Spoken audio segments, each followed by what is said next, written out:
Bună ziua, dragi prieteni! Sunt Olga și vă spun bine ați venit la Secretele Grădinarului. Am lipsit puțin, am fost plecată în concediu, iată, acum m-am întors cu forțe noi, cu planuri noi legate de grădină. Urmează să culeg foarte multe legume și să mă ocup de ele, însă totul este sub control. Iar astăzi avem un episod nou legat de varză și anume, de ce crapă varza? Am primit de foarte multe ori această întrebare și iată că astăzi v-am pregătit acest material scurt.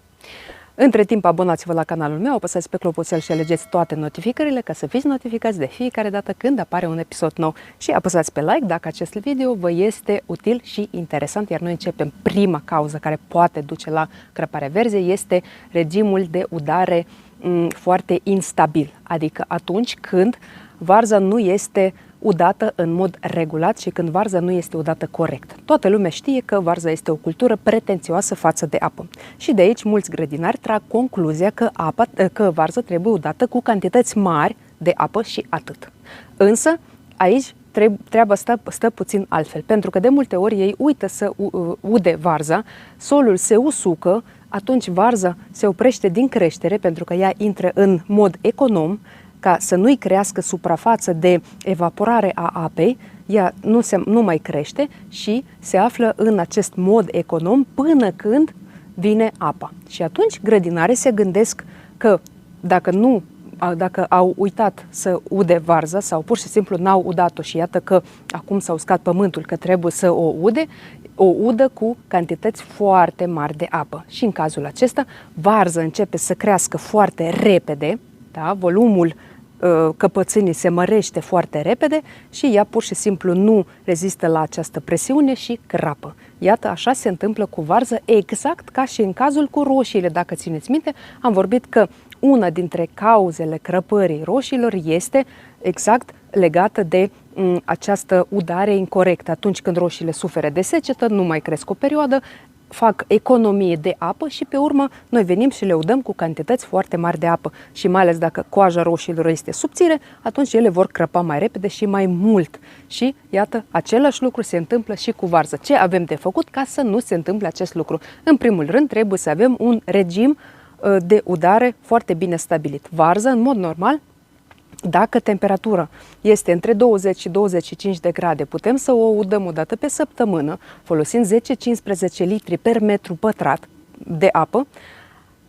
Atunci când este cald, în niciun caz nu mărim cantitatea de apă folosită, ci mărim frecvența udărilor. Dacă afară sunt 30, 35, 40 de grade, atunci putem uda varză cu aceeași cantitate de apă, adică 10-15 litri per metru pătrat, însă udările se efectuează de 2-3 ori pe săptămână, în funcție de temperatură și de sol. Cu cât mai compactat este solul, cu siguranță vom folosi mai puțină apă și nu este nevoie să udăm atât de des. Cu cât mai nisipos este solul, dacă solul este nisipos și apa trece foarte repede prin acesta, atunci cu siguranță trebuie să mărim frecvența udărilor ca varza să aibă acest confort. Pentru că, în mod normal, solul trebuie să fie umed în permanență până la 20-30 de centimetri adâncime. Și în cazul acesta ne ajută foarte mult mulcirea solului, pentru că mulciul va împiedica deshidratarea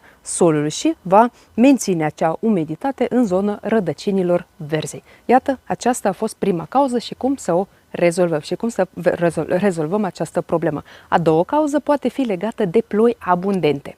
Dacă, de exemplu, vin ploi foarte abundente sau ploaia este de lungă durată și cantitățile de precipitații sunt mari, atunci se repetă exact aceeași situație cum a fost și în primul caz. Da? Atunci varza de asemenea poate crăpa. Dar să vă spun un lucru, dacă ați avut un regim al udării bine stabilit, varza nu a suferit de secetă, ea întotdeauna a avut cantitate bună de apă, cantitate necesară de apă, solul a fost umed în permanență, atunci nici din cauza precipitațiilor abundente ea nu va suferi atât de mult cum ar putea suferi dacă ați uitat să o udați o perioadă lungă de timp, solul s-a uscat și atunci au venit precipitațiile abundente și iată că s-a repetat prima situație.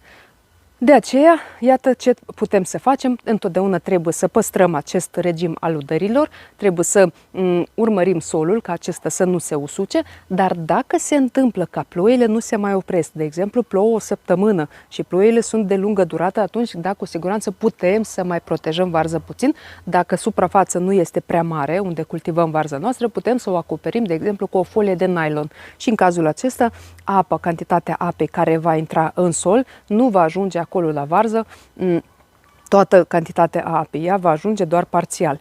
Dar cu siguranță este o măsură care se poate folosi pe suprafețe mici. Dacă aveți, de exemplu, un teren foarte mare cu varză, nu avem noi atâta folie ca să o folosim. Asta a fost doar o soluție pentru grădini. Și a treia cauză care poate duce la crăpare verze este schimbările bruște de temperatură de zi și de noapte. Dacă, de exemplu, noaptea este foarte rece, iar ziua este foarte cald, varza poate reacționa la astfel de stres prin crăpare. Acest lucru cu siguranță nu îl putem controla, se mai întâmplă, mai ales primăvara de vreme sau în toamna, acest lucru se poate întâmpla și în cazul acesta nu avem ce face. Și a patra cauză care poate duce la crăparea verzei este atunci când culegem varză prea târziu, atunci când recoltarea este târzie.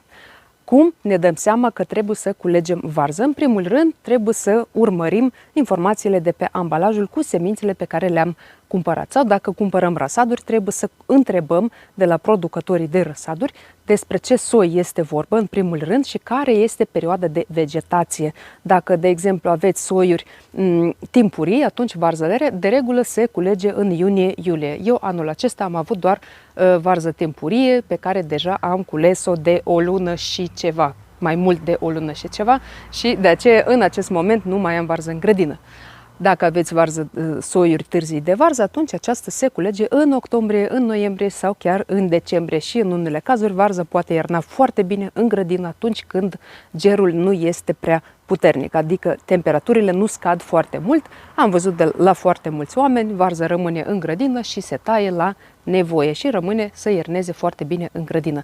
De regulă, acesta a fost primul caz, trebuie să urmărim aceste informații de pe ambalaj sau întrebăm producătorii de răsaduri sau urmărim mărimea verzei. Atunci când am văzut că căpățâna a crescut și nu se mai mărește în volum și frunzele de jos încep să se usuce, trebuie să știm că a venit momentul să culegem varză și atunci putem să o culegem și să o folosim așa cum ne dorim.